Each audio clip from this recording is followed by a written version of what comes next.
வரஹ்மத்துல்லாஹி தஆலா வ பரகாத்துஹு. நஹ்மதுஹு வ நுஸல்லி அலா ரசூலிஹில் கரீம். அம்மா பஅத். ஃபகத் கால அல்லாஹு தஆலா ஃபி கலாமிஹில் கதீம் வல் ஃபுர்கானில் மஜீத். அஊது பில்லாஹி மினஷ் ஷைத்தானிர் ரஜீம். பிஸ்மில்லாஹிர் ரஹ்மானிர் ரஹீம். வல் ஃபஜ்ரி வ லயாலின் அஷ்ர் வஷ்ஷஃபஇ வல் வத்ரி வல் லைலி இதா யஸ்ர். அன்புக்குரிய பெரியோர்களே, இன்ஷா அல்லாஹ் துல்ஹஜ் மாத பிறை ஓரிரு நாட்களிலே பிறக்கவிருக்கிறது. நாம் குர்பானி கொடுப்பதற்கு தயாராகி கொண்டிருக்கிறோம். குர்பானி ஆடுகள் வாங்கி வளர்த்து கொண்டிருக்கிறோம். ஒரு சிலர் கூட்டு குர்பானியில் சேர்ந்து கொண்டிருக்கிறார்கள். அல்லாஹுடைய அச்சத்தோடு இறை பற்றுதலோடு அழகான அந்த சுன்னத்தை நடைமுறைப்படுத்த வேண்டும் என்கிற அந்த விசுவாசத்தோடு நாம் இந்த குர்பானி கடமையை நிறைவேற்ற தயாராக வேண்டும். பிறக்கப் போகிற அந்த துல்ஹஜ் மாதம் இருக்கிறத ஹிஜ்ரி ஆண்டினுடைய 12ஆம் மாதமாக இருக்கிறது. அந்த 2ஆம் மாதம் பற்றி வல்ல அல்லாஹ் திருமறையில் எடுத்துரைத்திருக்கிறான். வல் ஃபஜ்ரி வலயாலின் அஷ்ர் வஷ்ஷஃபஇ வல் வத்ர் என்கிற அந்த வசனம் 89ஆம் அத்தியாயம் 1, 2, 3 வசனங்கள். ஃபஜ்ர் வேளையின் மீது ஆணையாக, 10 நாட்கள் மீது ஆணையாக, இரட்டைப்படையான இரவு மற்றும் ஒற்றைப்படையான இரவு ஆகிய நாட்கள் மீது சத்தியமாக என்று அல்லாஹ் ரப்புல் ஆலமீன் சத்தியமிட்டு பேசுகிறான். அன்பு சகோதரர்களே, பெரியோர்களே, இந்த ஆயத்தில் எந்த நாட்களை பற்றி அல்லாஹ் எடுத்துரைக்கிறான் என்றால், ஹஜ்ரத் இப்னு அப்பாஸ் ரலியல்லாஹு தஆலா அன்ஹு அவர்களுடைய அந்த விளக்க உரை பிரகாரம் பார்க்கிற போது 10 நாட்கள் என்றால் அந்த துல்ஹஜ்னுடைய முதலாம் 10 நாட்கள் என்று அவர்கள் விளக்கம் தருகிறார்கள். வஷ்ஷஃபஇ என்றால் யௌமுன் நஹர், அந்த கடைசி அந்த 10ஆம் நாள் இருக்கிறதே குர்பானி கொடுக்கிற நாள். மக்காவிலே அதை யௌமுன் நஹர் என்று பதிவு செய்வார்கள். அந்த நாட்கள் மீது அல்லாஹ் ஆணையிட்டு கூறுகிறான் என்றால் இந்த நாட்களுடைய அருமை பெருமையை நமக்கு அல்லாஹ் அறிவுறுத்துகிறான், உணர்த்தி காண்பிக்கிறான். ஒவ்வொரு ஆண்டும் நாம் துல்ஹஜ்னுடைய அந்த முதலாம் 10 நாட்களை சந்திக்கின்ற வாய்ப்பை அல்லாஹ் ஏற்படுத்தி தந்திருக்கிறான். அதே சமயம் அன்பு சகோதரர்களே, பெரியோர்களே, நாம் அந்த நாட்களுடைய மகிமையை விளங்கி கொள்ள வேண்டும். அதனுடைய சிறப்புகளை நாம் தெரிந்து கொள்ள வேண்டும். தெரிந்து கொண்டோம் என்றால் தான் அந்த 10 நாட்களை நாம் கண்ணியப்படுத்த முடியும், புண்ணியப்படுத்தவும் முடியும். அந்த நாட்களில் நாம் செய்யக்கூடிய நற்காரியங்களுக்கு அல்லாஹ் ரப்புல் ஆலமீன் பன்மடங்கு நற்கூலிகளை தருகிறான், சன்மானமாக தருகிறான். இயன்ற மட்டும் கூடிய மட்டும் அல்லாஹுடைய அச்சத்தோடு நாம் இருந்து கொள்ள வேண்டும். தவறுகளிலே பாவங்களிலே நாம் ஈடுபடக்கூடாது. அந்த நாட்களிலே எந்த அளவுக்கு நமக்கு அல்லாஹ் நாம் செய்கின்ற நற்காரியங்களுக்கு வெகுமதிகளை தருகிறானோ அந்த அளவுக்கு பாவச் செயல்களில் ஈடுபடும் போது அது அல்லாஹுக்கு கோபத்தை உண்டாக்கக்கூடியதாக, வருத்தத்தை உண்டாக்கக்கூடியதாக ஆகிவிடும். அதனுடைய விளைவுகளை அனுபவிப்பதிலிருந்தும் அல்லாஹ் நம்மை காப்பாற்றுவானாக. முஸ்னத் அஹ்மதில் அன்பு சகோதரர்களே, இந்த வல் ஃபஜ்ரி வலயாலின் அஷ்ர் பற்றி பேசுகிற போது விளக்கம் தரப்பட்டிருக்கிறது. ஜாபிர் ரலியல்லாஹு தஆலா அன்ஹு அவர்களுடைய அந்த அறிவிப்பு, இன்னல் அஷ்ர அஷ்ருல் அல்ஹா வல் வத்ர் யௌமு அரஃபா வஷ்ஷஃப யௌமு நஹ்ரி என்று குறிப்பிடப்பட்டிருக்கிறது. 10 நாட்கள் என்பது அது துல்ஹஜ்னுடைய 10 நாட்கள். அந்த 10 நாட்களுக்கு உள்ளே அந்த வல் வத்ரு வஷ்ஷஃப் இடம் பெற்றிருக்கிறது. அரஃபா நாள் வத்ராக ஒற்றைப்படை இரவாக இருக்கிறது. 10ஆம் நாள் யௌமு நஹர் இருக்கிறது, அதுதான் இரட்டைப்படை இரவாக இருக்கிறது. 10 என்பது இரட்டைப்படை தானே. எனவே அன்பு சகோதரர்களே, பெரியோர்களே, அந்த நாட்கள் பற்றி அல்லாஹ் பேசியிருக்கிறான். கடந்த ஆண்டும் கூட இந்த விஷயத்தை நாம் இந்த தக்க சமயத்திலே தங்களுக்கு ஞாபகப்படுத்தியிருக்கிறோம். இந்த நாட்களுக்கு ஆதி காலத்திலிருந்தே ஒரு தனி சிறப்பும் மகிமையும் இருந்திருக்கிறது. ஆதி காலம் என்றால் மூசா அலைஹிஸ்ஸலாம் அவருடைய காலத்தை உதாரணமாக நாம் காண்பிக்க முடியும், தெரிந்து வைத்திருக்கிறோம். குர்ஆன் ஷரீஃபில் அல்லாஹ் ரப்புல் ஆலமீன் பேசுகிறான், வாஅத்னா மூசா ஸலாஸீன லைலா வ அத்மம்னாஹா பி ஆஷர் ஃபதம்ம மீகாத்து ரப்பிஹி 40 லைலா என்று கூறுகிறான். மூசா நபி அலைஹிஸ்ஸலாம் அவர்களுக்கு நாம் 30 நாட்களை வாக்களித்திருந்தோம். பின்பு 10 நாட்கள் சேர்த்து அதை நாம் பூரணப்படுத்தினோம். அவர்களுக்கு விதித்த அந்த காலகட்டம் 40 நாட்களாக பரிபூர்ணமாக ஆனது என்று அல்லாஹ் ரப்புல் ஆலமீன் கூறுகிறான். மூசா அலைஹிஸ்ஸலாம் அவர்களுக்கு தௌராத் என்கின்ற வேதம் வழங்கப்படுவதாக இருந்தது. அதன் மூலமாக அவருடைய அந்தஸ்து உயர்த்தப்படுவதாக இருந்தது. அவருடைய நுபுவத் உறுதிப்படுத்தப்படுவதாக இருந்தது. நுபுவத் வழங்கப்படுவதற்கு முன்னாலே, வேதம் அளிக்கப்படுவதற்கு முன்னாலே நீங்கள் 1 மாதம் நோன்பு நோற்க வேண்டும் என்று அல்லாஹ் அவர்களை பணித்தான். அதுதான் துல்காதா மாதம். இப்போது எந்த மாதத்திலே நாம் வாழ்ந்து கொண்டிருக்கிறோமோ அந்த மாதம் 30 நாட்கள் அவர்கள் பூரணப்படுத்தினார்கள். தொடர்ந்து 30 நாட்களும் அவர்கள் நோன்பு நோற்றார்கள். நோன்பு நோக்கும்படி அல்லாஹ் ஆணை பிறப்பித்திருந்ததன் பேரில் பின்பு மூசா அலைஹிஸ்ஸலாம் அவர்களுக்கு அல்லாஹ் மேலும் ஒரு 10 நாட்களை அதிகப்படுத்தி ஃபதம்ம மீகாத்து ரப்பிஹி என்று அல்லாஹ் சொன்னான். 40 நாட்கள். அந்த 10 நாட்கள் தான் அன்பு சகோதரர்களே நாம் காணப்போகிற அந்த துல்ஹஜ்ஜினுடைய முதலாம் 10 நாட்கள். எனவே அந்த துல்ஹஜ்ஜினுடைய அந்த முதலாம் 10 நாட்களுடைய அருமையை இந்த வரலாற்றின் மூலமாக தெரிந்து கொள்ள முடிகிறது. எல்லாவற்றுக்கும் வரலாற்று பின்னணி இருப்பதை பார்க்கிறோம். குர்ஆன் ஹதீஸினுடைய ஒளியிலே இருப்பதை நாம் பார்க்கிறோம். அந்த நாட்களிலே மூசா அலைஹிஸ்ஸலாம் அவர்கள் உண்ணா நோன்பு இருந்தார்கள். உண்ணா நோன்பு இருந்து 1 மாதம் முடிந்த கையோடு ஒரு மரப்பட்டை எடுத்து தங்களுடைய பற்களை அவர்கள் துளக்கும் போதுதான் அல்லாஹ் ரப்புல் ஆலமீன் ஆணை பிறப்பித்தான், இல்லை நீங்கள் இன்னொரு 10 நாட்கள் நோன்பு நோற்றுக்கொள்ளுங்கள் என்று. அன்பான பெருமக்களே, அந்த நாட்களுடைய ஒரு சிறப்பை, ஒரு அந்தஸ்தை நாம் தெரிந்து கொள்கிறோமா இல்லையா யோசித்து பார்க்கிறோம். எனவே நாமும் என்ன செய்ய வேண்டும்? அந்த நாட்களுடைய ஒரு மதிப்பு மரியாதையை நாம் தெரிந்து கொள்ள வேண்டும். அனஸ் இப்னு மாலிக் ரலியல்லாஹு தஆலா அன்ஹு அவர்களுடைய அந்த ஹதீஸை நாம் கேள்விப்பட்டிருக்கிறோம். பெருமானார் ரசூலே கரீம் ஸல்லல்லாஹு அலைஹி வஸல்லம் அவர்களுடைய காலத்தில் அந்த நாளுடைய அந்த அருமை பெருமையை அவர்களுக்கு எடுத்தோதியிருந்தார்கள் நபிகள் நாயகம் ஸல்லல்லாஹு அலைஹி வஸல்லம் அவர்கள்.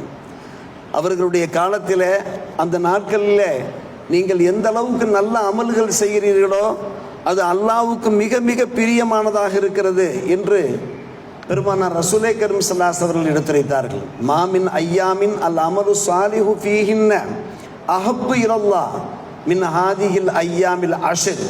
அதிகாரப்பூர்வமான ஹதீஸ். அருமை சகோதரர்களே, பெரியோர்களே, உங்களுடைய வாழ்நாளிலே எத்தனையோ நாட்களை நீங்கள் கடந்து செல்வீர்கள். நிறைய நிறைய அமல்கள் இபாதத்துகளிலே நீங்கள் ஈடுபடுவீர்கள். ஆனால் அல்லாஹுக்கு பிரியமான நாட்கள் இருக்கின்றன என்றால் இந்த 10 நாட்கள், துல்ஹஜ் 10 நாட்கள்.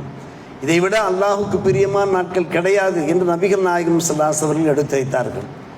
நண்பர்கள் கேட்டார்கள், யார் ரசூலுல்லாஹ் அந்த 10 நாட்களில் ஜிஹாதில் ஈடுபட்டார், அதைவிட சிறப்பு வாய்ந்த நாட்களாக இபாதத்துகளில் ஈடுபடுவது என்று கேட்டபோது, ஆம், ஜிஹாதில் ஒருவர் ஈடுபடுகிறார், அந்த ஜிஹாது மூலமாக அவருடைய உயிர் பிரிந்து விட்டால் அவர் மிகச் சிறந்தவர் தான் என்றார்கள் பெருமானார் ரசூலே கரீம் ஸல்லல்லாஹு அலைஹி அவர்கள். துருமுதி போன்ற கிதாபுகளில், இன்னும் சொல்லப்போனால் புகாரி ஷரீஃப் போன்ற கிதாபுகளில் இது போன்ற நிறைய ஹதீஸுகள் பதிவு செய்யப்பட்டிருப்பதை பார்க்கிறோம். அன்பு சகோதரர்களே, பெரியோர்களே, எனவே நாம் என்ன செய்ய வேண்டும்? இந்த நாட்களை நாம் மிக கண்ணியப்படுத்த வேண்டும், கௌரவப்படுத்த வேண்டும். நம்முடைய முன்னோர்கள் நாம் பலமுறை எடுத்தோதி இருக்கிறோம். நம்முடைய முன்னோர்கள், நம்முடைய பெற்றோராக இருக்கலாம் அல்லது பாட்டன் பாட்டியாக்களாக இருக்கலாம், அவர்கள் என்ன செய்வார்கள்? துல்ஹஜ் பிறந்து விட்டாலே தொடர்ந்து நோன்பு நோற்க ஆரம்பித்து விடுவார்கள். நோன்பு நோற்று அவர்கள் அந்த 10ஆம் நாளில் தான் அவர்கள் நல்ல முறையில் புசிக்க ஆரம்பிப்பார்கள். காரணம், அது பெருநாள். பெருநாள் அன்னைக்கு நாம் நோன்பு நோற்க முடியாது. எனவே அதற்கு என்ன காரணம் என்றால், அவர்கள் ஒரு மௌட்டிக அடிப்படையிலே செய்யவில்லை, ஒரு பாமரத்தனமாக செய்யவில்லை. மாறாக இது போன்ற ஹதீஸுகள் தான் காரணம். இந்த 10 நாட்களில் நாம் செய்கின்ற எல்லா அமல்களும் அல்லாஹ்வுக்கு மிக மிக பிரியமானவையாக இருக்கிறது என்பதுதான் காரணம். இன்றைக்கு நம்மிடத்தில், நம்முடைய சமுதாயத்திடத்தில் இது குறைந்து போய்விட்டது. அன்பு சகோதரர்களே, சகோதரிகளே, பெரியோர்களே. ஆனால் தாய்மார்கள் இன்னும் பல பேர் இருக்கத்தான் செய்கிறார்கள். அவ்வாறு நோன்பு நோக்கக்கூடியவர்கள் இருக்கத்தான் செய்கிறார்கள். இந்த பயான் தாய்மார்களையும் சென்று அடைகிற காரணத்தினால்தான் தாய்மார்கள் நாம் சம்பந்தப்படுத்தி பேசுகிறோம். நம் போன்றவர்கள் வேண்டுமானால் இதில் அசட்டையாக இருக்கலாம். ஆனால் நம்முடைய தாய்மார்கள் இருக்கிறார்களே, அவர்கள் இன்றளவும் இந்த நோன்புகளிலே ஈடுபட்டவாறு தான் இருக்கிறார்கள். உன்னியத்து தாலிபீன் என்கின்ற ஒரு அற்புதமான கிதாப் இருக்கிறது. கௌசுல்லாஹ் முஹியுத்தீன் அப்துல் காதிர் ஜீலானி கத்தஸல்லாஹு சிர்ரஹுல் அசீஸ் அவர்கள் ஹதீஸுகளிலிருந்து பல விஷயங்களை அவர்கள் தொகுத்து வழங்குகிறார்கள். இந்த 10 நாட்களை நாம் மகிமைப்படுத்துவதன் மூலமாக, அந்த நாட்களை அதிகம் அமல்கள் இபாதத்துகளை ஈடுபடுவதன் மூலமாக நமக்கு என்னென்ன பாக்கியங்கள் கிடைக்கின்றன என்பதை அவர்கள் தொகுத்து வழங்குகிறார்கள். தம் இஷ்டப்படி அவர்கள் சொல்லவில்லை, மாறாக குர்ஆன் ஹதீஸுடைய ஒளியிலிருந்து அந்த விஷயங்களை ஆராய்ந்து கிரகித்து அவர்கள் சொல்லுகிறார்கள். மன் அக்ரம ஹாதிஹில் ஐயாமல் ஆஷிரா என்று வாசகம் தொடங்குகிறது. யார் இந்த 10 நாட்களை கண்ணியப்படுத்துகிறாரோ அக்ரமஹுல்லாஹு பி அஷ்ரி கராமாத், 10 மரியாதைகள் மூலமாக, 10 அந்தஸ்துகள் மூலமாக அல்லாஹ் அவரை கௌரவப்படுத்துகிறான். அல் பரக்கத்து ஃபி உமுரி, ஆயுள்லே பரக்கத்து செய்கிறான். வஸியாதத்து ஃபி மாலி, செல்வத்திலே அல்லாஹ் ரப்புல் ஆலமீன் பெருக்கத்தை ஏற்படுத்துகிறான். வல் ஹிஃப்துல் இயாலிஹி, அவருடைய குடும்பத்திற்கு அல்லாஹ் பாதுகாப்பாக ஆகிறான். தக்ஃபீருலி சய்யாத்தி, அவர் செய்கின்ற பாவங்கள் மன்னிக்கப்படுகின்றன. தலைஃபுலி ஹசனாத்தி, அவர் செய்கின்ற நன்மைகளுக்கு பன்மடங்கு நற்கூலிகள் வழங்கப்படுகின்றன. தஸ்ஹீருலி சக்கராத், சக்கராத் காலத்தில் லேசாக்கப்படுகிறது. வல்லியாலி துருமாத்தி, கபரிலே அவர் சென்றதற்கு பின்னாலே கபரிலே இருள் இல்லாமல் ஒளி கிடைக்கிறது. தஸ்கீலுல்லி மீசானிகி, மீசான் தராசிலே கனம் ஏற்படுகிறது. வன் நஜாத்து மின் தரகாத்தி, அதே போன்று அடுத்தடுத்து பாவங்கள் செய்வதிலிருந்து காப்பாற்றப்படுகிறார். வசூது ஆனா தரஜாத்திகி, மேலும் மேலும் அவருடைய படித்தரங்கள் உயர்ந்து கொண்டே போகும். இப்படி 10 சாதாரணமான ஒரு விஷயமா? ஒவ்வொரு மனிதரும் விரும்புகிற ஒரு விஷயம் தானே. அடுத்தடுத்து நாம் வேலை வாய்ப்புகளை பெற வேண்டும், உயர் அந்தஸ்துகளை பெற வேண்டும், உயர் பதவிகளை பெற வேண்டும், நல்ல முறையில் சம்பாத்தியம் கிடைக்க வேண்டும். குடும்பத்தின் பாரம் அதிகரித்து கொண்டே போகிறது. எனவே நாம் செல்வத்திலே நாம் செழித்தோங்க வேண்டும் என்கின்ற சிந்தனை ஒவ்வொரு முஸ்லிமுக்கும், ஒவ்வொரு மனிதருக்கும் வரத்தானே செய்கிறது. அப்படியானால் அன்பு சகோதரர்களே, பெரியவர்களே, இந்த 10 நாட்களை நாம் கௌரவப்படுத்துவதன் மூலமாக இது போன்ற பாக்கியங்கள் கிடைப்பதாக நமக்கு எடுத்துரைக்கப்படுகிறது. அருமை சகோதரர்களே, பெரியவர்களே, இது போன்ற பல விஷயங்கள் மௌத்தினுடைய சக்கராத்திலே சாக்கப்படுகிறது. சமீப காலத்தில் நிறைய மரண செய்திகள் வந்தவாறு இருக்கிறது. அல்லாஹ் நம்முடைய மரணங்களை எளிதாக்க வேண்டும், லேசாக்க வேண்டும். காரணம், பலர் சிரமப்படுவதை நாம் பார்க்கிறோம். சிரமப்பட்டு அவர்கள் இறப்பதை பார்க்கிறோம். நாம் என்னதான் அவர்களுக்காக துவா செய்தாலும் கூட இறை நாட்டம் என்று ஒன்று இருக்கிறது என்று நாம் புரிந்து கொள்கிறோம். கதா கதிரை நாம் புரிந்து கொள்கிறோம். ஆனால் சில நிய்யத்துகளோடு, சில அமல்களில், சில இபாதத்துகளை நாம் ஈடுபடுகிற போது அல்லாஹ் ரப்புல் ஆலமீன் சக்கராத்தை இலகுவாக்குவானே. அந்த நேரத்தில் நமக்கும் சிரமம் இல்லாமல் இருக்கும், நம் உடன் உள்ளவர்களுக்கும் சிரமம் இல்லாமல் இருக்குமே. படுக்கையிலேயே நாம் இருக்கிற போது, பல ஆண்டுகளாக நாம் இருக்கிற போது அது நமக்கு மட்டும் சிரமம் இல்லை. அன்பு சகோதரர்களே, பெரியோர்களே, குடும்பத்தினருக்கு, உற்றார் உறவினர்களுக்கெல்லாம் சிரமமாக இருக்கிறதா இல்லையா? இந்த 10 நாட்களில் இபாதத்துகள் செய்வதன் மூலமாக இது போன்ற நன்மைகள் விளைகின்றன என்பதை கண்டிப்பாக அன்பு சகோதரர் நாம் புரிந்து கொள்ள வேண்டும், தெரிந்து கொள்ள வேண்டும். மாஷா அல்லாஹ், பிறை பிறக்கப் போகிறது. அல்லாஹுடைய நாட்டு பிரகாரம் ஞாயிற்றுக்கிழமை மாலை புனித துல்காதா மாதம் 29 நிறைவடைந்து வருகின்ற ஞாயிற்றுக்கிழமை மாலை 29ஆம் பிறை நிறைவடைந்து பிறை தென்பட வாய்ப்பு இருக்கிறது. துல்ஹஜ்ஜினுடைய 1ஆம் பிறை தென்பட வாய்ப்பு இருக்கிறது. தவறுமானால் அன்பான பெருமக்களே, திங்கட்கிழமை இன்ஷா அல்லாஹ் மாலை கண்டிப்பாக பிறை பிறந்துவிடும். துல்ஹஜ்ஜினுடைய பிறை பிறந்துவிடும். நாம் எதிர்பார்த்து காத்திருக்கிறோம். அப்படியானால் நாம் ஒவ்வொரு ஆண்டும் நமது சமூகத்தில் ஞாபகப்படுத்துவது உண்டு. பெருமானார் ரசூலே கரீம் ஸல்லல்லாஹு அலைஹி வஸல்லம் ஒரு சுன்னத்தான வழிமுறை. யார் மன்கான லஹு தபஹும் எதுபஹுஹு, யார் குர்பானி கொடுக்க போகிறாரோ அவர் ஃபைதா அஹல்ல ஹிலாலு தில் ஹிஜ்ஜா, துல்ஹஜ் மாதத்தினுடைய அந்த ஹிலால் தெரிந்துவிட்டால், பிறை தெரிந்துவிட்டால், ஃபலா யஹுதன்ன மின் ஷாரிஹி, அவர் தம்முடைய முடியை எடுக்க வேண்டாம், வலா மின் அதுஃபாரிஹி, நெகங்களையும் வெட்ட வேண்டாம், ஹத்தா யுலஹிய, அவர் உதுஹியா கொடுக்கின்ற வரை என்கிற ஹதீஸை நாம் கேள்விப்பட்டிருக்கிறோம். அன்பு பெருமக்களே, இப்போதே நாம் உலுஹியாவுக்கு தயாராகி கொண்டிருக்கிறோம், குர்பானி கொடுக்க நாம் தயாராகி கொண்டிருக்கிறோம். இது ஒரு சாதாரண சுன்னத்து தானே, ஒரு முஸ்தஹப் தானே, இது என்ன ஒரு பெரிய விஷயமா, ஒரு கட்டாயமான ஒரு விஷயமா என்று நாம் நினைக்க வேண்டிய அவசியம் இல்லை. புகாரி, முஸ்லிம் போன்ற ஹதீஸ் கிதாபுகளில் இந்த ஹதீஸ் பரவலாக பதிவு செய்யப்பட்டிருக்கிற காரணத்தினாலே நல்லோர்கள் முன்னோர்கள் இது போன்ற ஹதீஸுகளை அவர்கள் மிக மிக மதித்திருக்கிறார்கள். சுன்னத்துக்களையும் முஸ்தஹப்புகளையும் நாம் மதிக்கின்ற போது வாஜிபு ஃபர்லுகள் நமக்கு மிக எளிதாக ஆகிவிடும் என்பதை நாம் நம்பி இருக்கிறோம். அன்பு பெருமக்களே, அப்படியானால் ஞாயிற்றுக்கிழமை பிறக்க வாய்ப்பு இருக்கிறது என்றால் அதற்கு முன்னாலேயே நாம் என்ன செய்ய வேண்டும்? முடி ஒதுக்கி கொள்ள வேண்டும். கை கால்களுடைய அந்த நெகங்களை நாம் வெட்டி கொள்ள வேண்டும். பெண்களுக்கு ஜக்காத் கடமை இருந்தாலும் கூட அவர்கள் நெகங்களை வெட்டி முன்கூட்டியே வெட்டி கொள்ள வேண்டும். அருமை சகோதரர்களே, பெரியோர்களே, உடம்பிலே உள்ள அருவருப்பான அசிங்கமான முடிகளை எல்லாம் நாம் கத்தரித்து விட வேண்டும். எப்போது நாம் உலுஹியா கொடுக்கிறோமோ அதுவரை நாம் இந்த ஒரு அனுஷ்டானத்தோடு இருந்தோம் என்றால் அல்லாஹுடைய முகப்பத்து நமக்கு கிடைக்கும். ஹாஜி பெருமக்கள் அப்படித்தான் அவர்கள் வாழ்ந்து கொண்டிருப்பார்கள். நாம் தெரிந்து வைத்திருக்கிறோமா இல்லையா? அன்பு சகோதரர்களே, பெரியவர்களே, அவர்கள் எப்போது இஹ்ராம் உடை உடுத்துகிறார்களோ அப்போதிருந்தே அவர்கள் முடியை கத்தரிக்க மாட்டார்கள், நெகங்களை அவர்கள் வெட்ட மாட்டார்கள். துல்ஹஜ் பிறை 8 அவருடைய ஹஜ்ஜினுடைய கடமை துவங்கிவிடும். உம்ராவுக்கு செல்லக்கூடியவர்களும் கூட இஹ்ராம் உடை அணிந்த மாத்திரத்தில் அதற்கு பின்பு அவர்கள் நெகம் வெட்ட மாட்டார்கள், முடி இறக்க மாட்டார்கள். அப்படி செய்தார்கள் என்றால் அதற்கு கஃபாரா, குற்ற பரிகாரம் கொடுக்க வேண்டிய ஒரு அவசியம். நாம் ஹஜ்ஜுக்கு செல்லாவிட்டாலும் கூட அந்த ஹாஜிகள் நிறைவேற்றுகின்ற அந்த சுன்னத்துகளை நாம் நிறைவேற்றுவதன் மூலமாக நமக்கு மிகப்பெரிய சவாபு கிடைக்கும் என்று அல்லாஹ் என்ன செய்கிறான்? நம்மை ஏவி இருக்கிறான். அன்னலால் நம்மை ஏவி இருக்கிறார்கள். ஹஜ்ஜுக்குத்தான் நீங்கள் செல்ல முடியவில்லை, ஹாஜிகளுடைய அமல்களை நீங்கள் செய்யுங்கள், உங்களுக்கு பெரும் பாக்கியம் இருக்கிறது என்கின்ற அடிப்படையில். எனவே அன்பு சகோதரர்களே, பெரியோர்களே, நாம் இந்த சட்டத்தை நாம் எடுத்து நடக்க வேண்டும். இயன்ற மட்டும் நாம் எடுத்து நடக்க வேண்டும். இது ஒரு மிக சுன்னத்தான ஒரு விஷயமாகும். எனவே நாம் ஞாபகப்படுத்துகிறோம். தாங்கள் ஞாயிற்றுக்கிழமை மாலைக்கு உள்ளேயே நீங்கள் முடி இறக்கி விட்டீர்கள் என்றால், நேகங்கள் எல்லாம் கத்தரித்து விட்டீர்கள் என்றால், உங்களை நீங்கள் அழகுபடுத்தி கொண்டீர்கள் என்றால் அது போதுமானதாக இருக்கிறது. எல்லாவற்றுக்கும் மேலாக அன்பு சகோதரர்களே, பெரியோர்களே, குர்பானி கொடுக்க நாம் தயாராக இருக்கிறோம். இது ஒரு சாதாரணமான ஒரு விஷயம் அல்ல. குர்பானி கொடுப்பது என்பது ஜக்காத்து கொடுக்க சக்தி பெற்றவர் ஒவ்வொருவர் மீதும் குர்பானி கடமையாக இருக்கிறது. அதிலிருந்து நாம் அசட்டையாக கூடாது.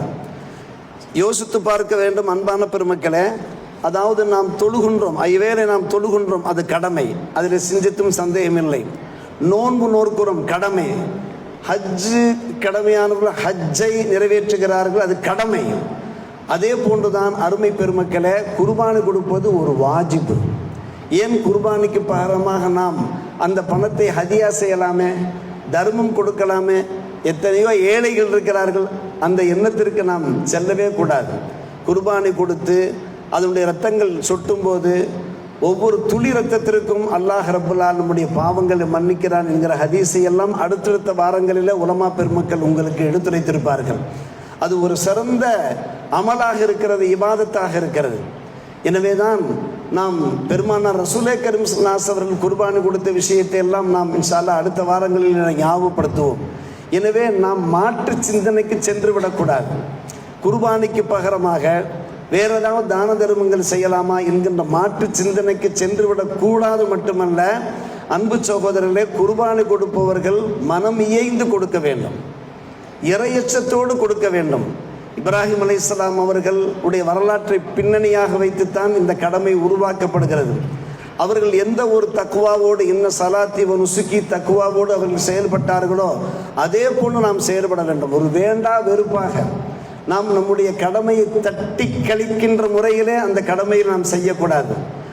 அவசரமாக அரைகுறையாக ஆட்டை வாங்கி மாடு பிடித்து நாம் குர்பானி கொடுக்கக்கூடாது. அதில் எந்த ஒரு பிரயோஜனம் கிடைக்காது, எந்த ஒரு நன்மையும் கிடைக்காது என்பது மட்டுமல்ல, அந்த தீவி நஃப்ஸ் மனப்பூர்வமாக இதயபூர்வமாக நாம் குர்பானை கொடுக்காவிட்டால் அது ஒரு பாவமாக குற்றமாக ஆகிவிடுமே. சற்று யோசித்து பாருங்கள். எனவே இன்றைக்கல்ல இதற்கு முன்னாலேயே தாங்கள் தயாராக ஆகியிருப்பீர்கள்.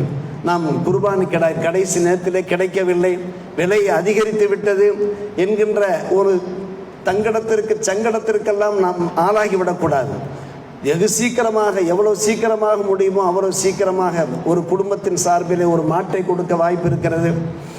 அதே போன்று ஜக்காத் கடமைப்பட்டவர்கள் ஒவ்வொருவரும் ஒவ்வொரு ஆட்டை கொடுக்க வாய்ப்பு இருக்கிறது. நாமே வளர்த்து நாமே அதை குர்பானி கொடுக்கிற போது, தியாகம் செய்கிற போது அந்த தியாகத்திற்கு அளப்பெரிய ஒரு நன்மை கிடைக்க வாய்ப்பு இருக்கிறது. எனவே இன்றைக்கு இது ஒரு சடங்கு சம்பிரதாயம் போன்று ஆகிவிட்டது. அருமை சகோதரர்களே, பணத்தை செலுத்தி விடுகிறார்கள், குர்பானி கொடுப்பவர்கள் குர்பானி கொடுக்கிறார்கள். அவர்கள் எப்படி கொடுத்தார்கள் என்பதையெல்லாம் நாம் ஆராய்வதில்லை. ஆனால் நாம் இறையச்சத்தோடு உள்ளச்சத்தோடு நாம் நம்முடைய கரங்களால் குர்பானி கொடுக்கிற போது அதற்கு எவ்வளவு பெரிய நன்மை இருக்கிறது என்பதை யோசித்து பார்க்க வேண்டும். முன்னோர்கள் அந்த கடமைகளை மிகச் சிறப்பான முறையில் செவ்வன நிறைவேற்றுகிறார்கள். நம்முடைய ஊரிலேயும் அன்பான பெருமக்களை குறை சொல்வதற்கு ஒன்றுமில்லை. பலரும் மிக சிறப்பான முறையில் நிறைவேற்றி கொண்டுதான் இருக்கிறார்கள். இதை நீடிக்க வேண்டும். அன்பு சகோதரர்களே, பெரியவர்களே, ஹாஃபிஸ் இப்னு ஹஜர் ரஹ்மத்துல்லாஹி அலைஹி அவர்கள் துல்ஹஜ்ஜினுடைய அந்த முதலாம் 10 நாட்களை அதனுடைய சிறப்புகளை எடுத்து சொல்லுகிற போது ஃபத்ஹ் என்கிற கிதாபிலே கூறுகிறார்கள், வல்லதி எதுஹரு, எனக்கு கிடைக்கின்ற ஒரு நல்ல செய்தி என்னவென்றால் அன்ன சபப ஃபி இம்தியாஸி அஷ்ரி தில் ஹிஜ்ஜா, துல்ஹஜ்ஜினுடைய இந்த 10 நாட்கள் தனித்துவம் பெற்றுப்பதற்கான காரணம் என்னவென்று கேட்டால் லி மக்கானி உம்மஹாத்தில் இபாதத்தி ஃபீஹா, இதில் தலையான வணக்க வழிபாடுகள் இருக்கின்றன. மற்ற மாதங்களிலே இல்லாத வணக்கங்கள், வழிபாடுகள், நற்கிரியைகள் இந்த துல்ஹஜ்ஜினுடைய முதலாம் 10 நாட்களில் இருக்கிற காரணத்தினால்தான் இந்த துல்ஹஜ்ஜினுடைய முதலாம் 10 நாட்கள் தனித்துவம் பெற்று இணங்குகின்றன என்று ஹாஃபிஸ் இப்னு ஹஜர் ரஹ்மத்துல்லாஹி அவர்கள் கூறுகிறார்கள். நம்பர் 1 வஹிய ஸலா, தொழுகின்றோம். ஐவேறி நாம் தொழுகின்றோம். அருமை சகோதரர்களே, பெரியோர்களே, துல்ஹஜ் பெருநாள் அன்றைக்கு அந்த துல்ஹஜ் பெருநாளையும் நாம் என்ன செய்கின்றோம்? நிறைவேற்றுகின்றோம். தொழுகை இருக்கிறது. அதை தாண்டி அன்பான பெருமக்களே, சியாம், நோன்பு இருக்கிறது. அரஃபா நாளில் நாம் நோன்பு நோற்போம். துல்ஹஜ் மாதத்தினுடைய அந்த 9ஆம் அரஃபா நாள் இருக்கிறத ஊர் மக்கள் ஒன்று கூடி நாம் நோன்பு நோக்கிறோம். இந்த 10 நாட்களுக்கு உள்ளே தொழுகை வருகிறது, வணக்கம் வருகிறது, நோன்பு வருகிறது, சதக்கா தர்மம் வருகிறது. 10 நாட்களுக்குள்ளே என்னென்ன உம்மஹாத்து அல் இபாதாத் என்பார்கள், உம்மஹாத்துல் இபாதாத் என்பார்கள். வணக்க வழிபாடுகளில் தலையாய வணக்க வழிபாடுகள் என்னவோ அத்தனை வழக்க வழிபாடுகளும் இந்த 10 நாட்களில் சேர்ந்திருப்பதை, இணைந்திருப்பதை அவர்கள் எடுத்துரைத்திருக்கிறார்கள். தொழுகை இருக்கிறது, நோன்பு இருக்கிறது, தர்மம் செய்கின்றோம். நாம் குர்பானை கொடுப்பதன் மூலமாக அதனுடைய இறைச்சியை நாம் மட்டும் புசிப்பது கிடையாது.